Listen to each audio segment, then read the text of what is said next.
A number of years ago, Arizona State University came by to evaluate the value of our cash flow game. Could it really be used as a teaching tool? And thank God they found out it was a great tool. They evaluated students who were in the MBA program, and could the cash flow game enhance their knowledge of business, investing, and finance and things like that? So one of the things that Arizona State came up with is from Professor Dale, which came out in 1969, which I thought was very interesting. So I said, I didn't do well in school. And this thing here is called the cone of learning. And what they found out is people like me don't do well in school because the worst way to learn is by reading.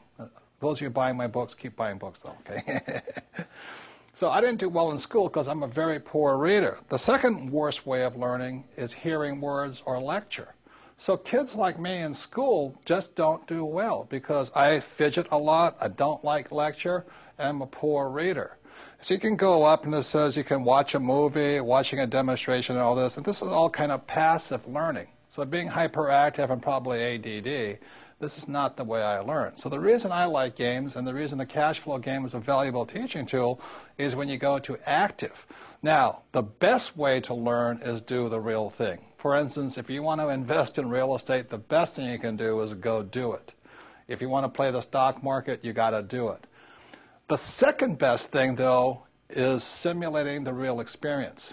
And what Arizona State found was the cash flow game was as close to a simulation of the real thing, which is why I say the game was designed for you to play over and over and over again, to make mistakes, to learn, to correct, to adjust your brain. So that's why I love games, and I'm really glad to find out way back in 1969, Professor Dale found out the same thing I already knew, that by playing games and having fun is one of the best ways you can learn. So even if you didn't do well in school or not, just by playing the game, you get smarter and smarter, you learn the vocabulary, learn how numbers work and all this. So this is a big part of the Rich Dad experience. Once you understand the game and our books, then we have Rich Dad's coaching, we have Rich Dad's education, we have medium and advanced seminars. But once you're ready to move on, when you feel confident in your ability to learn. So after you've done that, then you go do the real thing. So the reason most people get hammered on the real market out there is because they jump in, they have no experience, they do the real thing, and they lose all their money, and they wonder what happens. Then they turn their money over to somebody they pay to lose their money. Because most financial advisors are not really advisors, they're really salespeople. As I always say, they're called brokers, stock brokers, real estate brokers, insurance brokers.